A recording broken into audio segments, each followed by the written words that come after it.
নিয়ে যাও 20 টাকা 20 টাকা লাও আপনি শুরু করে চলো আরেকটা লং ভাই লং আপনার সোনামণির জন্য পেট হয়ে যা আসেন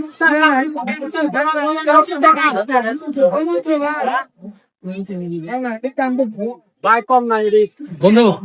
আজ এত বোকা বানাই বার্থডে কেক দিল যাবো আসেন ভাই আসেন সোনামণির জন্য বার্গার কেক লয়ে যান ভাই আসেন কাল লাগে লয়ে যান ভাই পিস 30 টাকা না ভাইয়া কম না এটা আপনার সোনামণির জন্য দিবেন খুশি হয়ে যাবো না ভাইয়া এক পিস 30 টাকা ভাইয়া না ভাইয়া 60 টাকা আপনার জন্য একদম 55 টাকা রাখতে পারবে 5 টাকা ডিসকাউন্ট না ভাইয়া না ভাইয়া একদম ভাইয়া কান্দু পাখি করেন না একদম ভাই করিয়েন না জান